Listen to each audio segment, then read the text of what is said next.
नमामि शमीशान निर्वाणरूपम्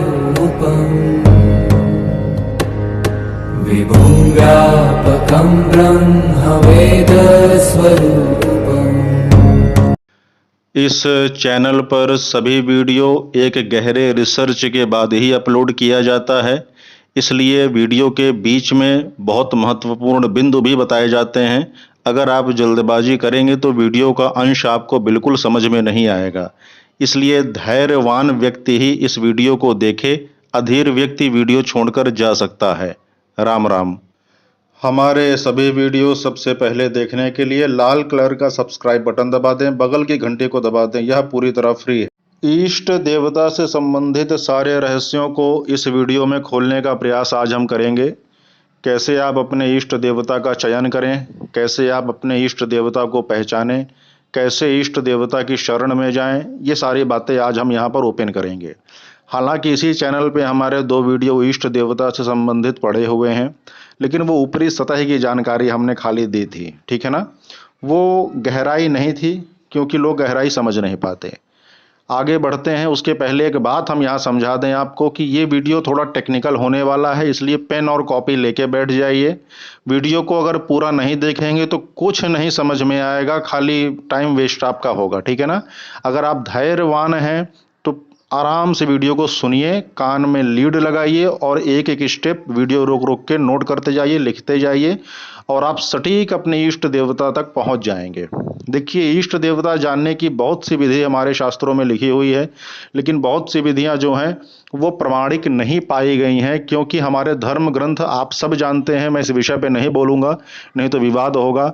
हमारे बहुत से धर्म ग्रंथ जलाए जा चुके हैं पहले, इसलिए जो थोड़ा बहुत जानकारी उपलब्ध हो पाई लोगों को, तो लोगों ने उसे एकत्रित करके अपना ज्ञान लिया और लोगों को दिया। लेकिन बृहद विश्लेषण के बाद, गहरे रिसर्च के बाद हम महर्षि पराशर और जैमिनी के आधार पर आपको इष्ट का निर्धारण करना बताएंगे, और ये प्रमाणिक है, क्योंकि मैं कृष्ण मूर्ति पद्धति के आधार पे भी इष्ट का निर्धारण करता हूँ, लेकिन वो भी पूर्णतः सटीक कभी कभी नहीं होता है। लेकिन जो सटीकता मैंने पाई है, 1 साल तक इसमें रिसर्च किया है, तब आपके सामने ये वीडियो मैं लेके आ रहा हूँ, ठीक है ना। तो धैर्यपूर्वक सुनिए, इसको समझिए। इसके पहले एक बात और समझ लीजिए, इष्ट देवता आपकी आत्मा का देवता होता है। यहीं से नोट करना शुरू करिए। आपकी आत्मा का देवता इष्ट देवता होता है, आत्मा से संबंध है आपका उसका।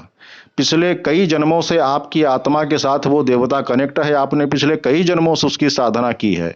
इसलिए अगर कोई विद्वान वैदज्ञ आपको तुरंत इष्ट के बारे में बता दे और आप तुरंत उसकी साधना में लग जाएं, तो विश्वास मानिए पहले दिन से ही रिजल्ट आपके हाथ में आ जाएगा। इसको याद रखिएगा, पहले दिन से ही। आप अन्य अन्य देवताओं के पास भटकते रहिए तो 100 दिन में जो काम होना है, यहाँ पर 1 मिनट में काम शुरू हो जाएगा, ठीक है ना। आपको त्वरित तुरंत ऊर्जा शरीर में महसूस होगी, मानसिक बल मनोबल मजबूत होगा और आपके रुके काम बनने शुरू हो जाएंगे। अगर आपके ऊपर ब्रह्म दोष या किसी का श्राप नहीं लगा है तब, और क्योंकि ब्रह्म दोष और श्राप ये निवारण हो पाना बहुत कठिन होता है, ठीक है ना। लेकिन फिर भी इष्ट देवता वहां सहायता आपकी करेंगे, ऐसा नहीं कि बिल्कुल नहीं करेंगे। तो इष्ट देवता का चयन करने का हम विधान 2 तरीके से बताएंगे। एक सामान्य तल, बिल्कुल जो कुंडली देखना ही नहीं जानते ठीक से, उनके लिए बता देंगे, उनको 25% आराम उससे हो जाएगा।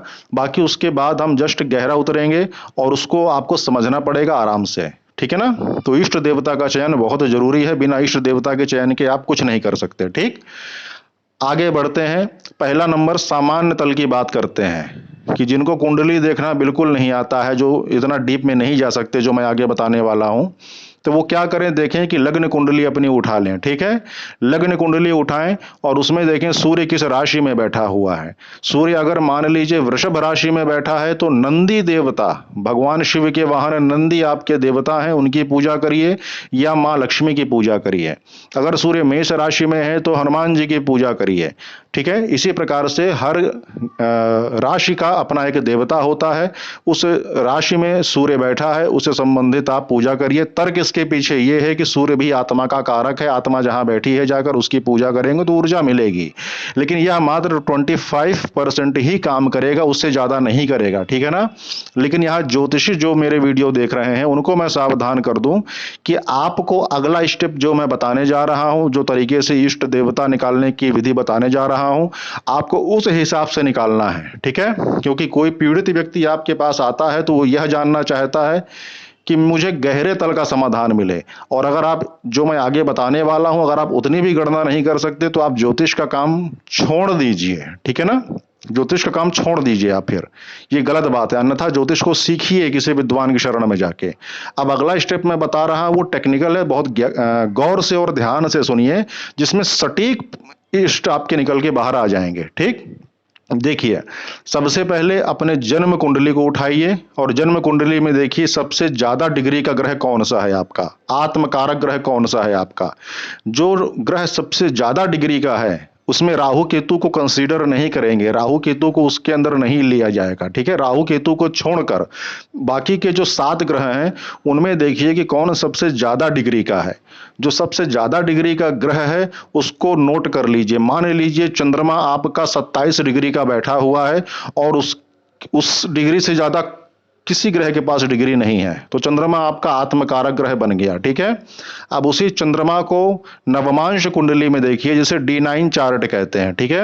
अब D9 चार्ट के अंदर वही चंद्रमा मान लेते हैं हम, अभी हम मान के चल रहे हैं, आप नोट करते जाइए। वही चंद्रमा D9 चार्ट के अंदर नवमांश में मीन राशि में मान लीजिए चला गया है, ठीक है ना। तो अब हमें करना क्या है कि मीन राशि, एक कागज लीजिए, उस कागज में मीन राशि का लग्न बनाइए, ठीक है ना। यानी लग्न में मीन राशि को लिखिए, फिर बाकी सारे नंबर क्रम के हिसाब से नंबर वाइज लिख दीजिए। पहले नंबर में लिखिए 12, क्योंकि मीन राशि 12 नंबर होती है। 12, 1, 2, 3, 4, 5, 6, 7, 8, 9, 10, 11, ऐसे 12 खानों को भर दीजिए। लग्न रहेगी मीन, क्योंकि आत्मा का जो ग्रह है चंद्रमा वो कहाँ बैठा है आपके, तो मीन राशि में नवमांश में। तो हमको अब मीन राशि का लग्न बनाना है, ठीक है। अब मीन राशि का लग्न बन गया, ठीक। अब यहां पर समझिए, अब टेक्निकल हो रहा है थोड़ा सा।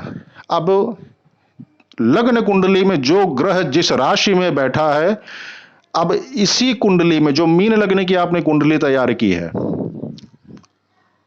इसी में जिस राशि में जो ग्रह बैठा है उसको वहीं बैठा दीजिए, ठीक है।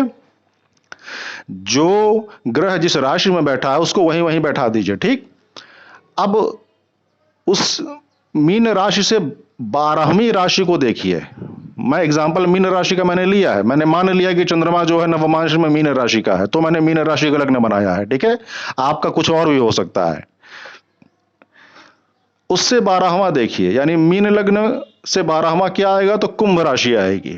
अब मान लीजिए कुंभ राशि में सूर्य बैठा है, तो आपकी आत्मा का इष्ट देवता कौन हुआ, तो वो हुआ गायत्री, सूर्य देवता। चंद्रमा बैठा है 12वें भाव में कुंभ राशि में, तो रुद्र, ओम रुद्राय नमः, ओम नमः शिवाय, ये है आपका इष्ट देवता, ये मंत्र है, ठीक है। मान लेते हैं मंगल, तो हनुमान जी हैं, गणेश जी भी मंगल से कनेक्ट हैं। बुध है तो गणेश जी हैं, ठीक है। बृहस्पति है तो दत्तात्रेय भगवान है, विष्णु जी हैं। शुक्र है तो माँ भगवती जगदम्बा है, दुर्गा है, ठीक है। शनि खुद बैठा है वहां पर, तो माँ महाकाली है, माँ महाकाल है उसके देवता, ठीक है ना। राहु है तो महादेव हैं, भोलेनाथ यानी महाकाल स्वरूप। केतु है तो वहां पर केतु को कंसीडर करने के लिए आप ये देखना पड़ेगा अब षष्ठ्यमांश चक्र में कि शुभ है कि अशुभ है, और लग्न में भी देख लीजिए शुभ है कि अशुभ है। कैसे चेक करेंगे, केतु अगर शुभ राशियों में बैठा होगा, सौम्य राशियों में बैठा होगा तो शुभ हो जाएगा। तो शुभ देवताओं की पूजा करिए, शांत देवताओं की पूजा करिए, जैसे विष्णु जी हो गए, राम जी हो गए, कृष्ण जी हो गए, इनकी पूजा करिए। अन्यथा गणेश जी की पूजा करिए, ठीक है। अगर वो अग्नि तत्व की राशि में बैठा है या क्रूर ग्रह की राशि में बैठा है, शनि की राशि में बैठ गया जाकर मान लीजिए, तो फिर आपको यहां पर उग्र देवताओं की पूजा करनी पड़ेगी, ठीक है। तो अगर मान लीजिए वहां पर कोई ग्रह नहीं बैठा है, कुंभ राशि खाली ही है, मान लीजिए खाली है, तो राशि के स्वामी को पकड़ लीजिए। अगर कोई ग्रह नहीं बैठा, कुंभ राशि का स्वामी शनि, शनि का देवता महाकाली।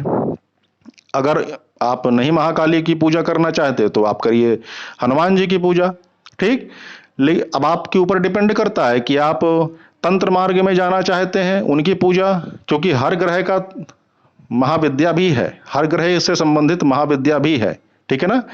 तो अगर आप महाविद्या की पूजा करना चाहते हैं तो उस ग्रह से संबंधित महाविद्या की पूजा करने पर तुरंत लाभ, पहले दिन से लाभ शुरू हो जाएगा। आप सौम्य रूप में पूजा करना चाहते हैं तो सौम्य ग्रह, उस ग्रह के सौम्य देवता की पूजा करिए। इस प्रकार इष्ट देवता डिकोड होता है, पकड़ा जाता है, ठीक है। अगर आपको और पक्का निर्णय करना है कि यही इष्ट देवता है कि नहीं, तो फिर D60 चार्ट में जाइए, जिसे षष्ठीमांश चक्र कहते हैं, जिसे पूर्व जन्म का चक्र कहते हैं, ठीक है।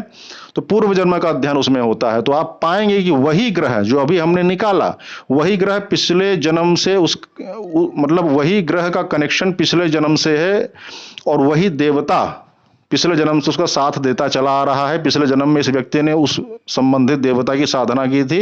ये D60 चार्ट में निकल के आता है। अगर आपको कंफर्म करना है तो, अन्यथा कंफर्म करने की इतनी जरूरत है नहीं, ठीक है ना।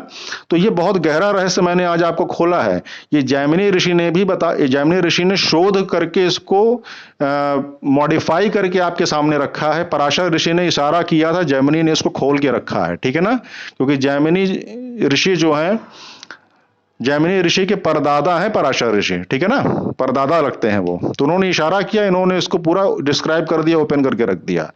तो इसका लाभ उठाइए और इस इष्ट देवता के शरण में जाइए। अनिष्ट से रक्षा होगी और आपके सारे मनोरथों को इष्ट देवता पूर्ण कर देंगे, बशर्ते आपके ऊपर ब्रह्म दोष ना लगा हो, क्योंकि ब्रह्म दोष ही एक ऐसा दोष है जो पूरे वंश को नष्ट कर देता है। याद रखिएगा, अगर ब्रह्म दोष आपके ऊपर लग गया है तो इसको समझिएगा।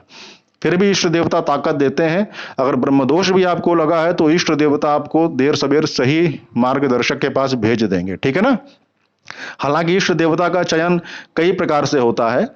कई लोग तीसरा नेत्र जिनका खुला होता है वो भी देख के बता देते हैं, लेकिन अब आजकल 2-3% ऐसे लोग बचे हैं, बाकी सब पाखंड कर रहे हैं, नाटक कर रहे हैं, ठीक है ना।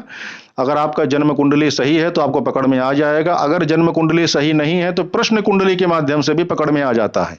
जिस समय व्यक्ति प्रश्न आपके सामने करे आके, उस समय का आकाश का गोचर बनाइए, आकाश की स्थिति बनाइए, आकाश की ग्रह व्यवस्था बनाइए, और जो विधि मैंने बताई है वही विधि लागू कर दीजिए उसके ऊपर। आपको सेम प्रोसेस लागू करना है, इष्ट देवता निकाल के दे देना है, ठीक। इष्ट है तो अनिष्ट नहीं होगा, इसलिए इष्ट देवता पर यह हमारा फिर से एक नया वीडियो जा रहा है। इस वीडियो को लोगों तक वायरल कर दीजिए, कम से कम लोग इसके बारे में जागरूक तो हों। तमाम तरीके के दरबारों में भटक भटक के परेशान है। अरे इष्ट देवता आपका सब कुछ करने में समर्थ है, आप क्या समझते हैं इस बात को, हल्का में लिए हैं क्या? आप करिए तो सही। अभी के लिए बस इतना ही। अगर हमारे इस प्लेटफॉर्म से आपको जन्म कुंडली का संपूर्ण विश्लेषण करवाना है तो स्क्रीन में दिख रहे व्हाट्सएप नंबर पे मैसेज करिए, फीस पेमेंट कीजिए, अपॉइंटमेंट बुक होगा, डेट बुक होगी, उसके बाद आपको कॉल जाएगी, ठीक है ना। जल्दबाजी नहीं करिएगा। अभी के लिए बस इतना ही। हर हर महादेव, जय सिया राम।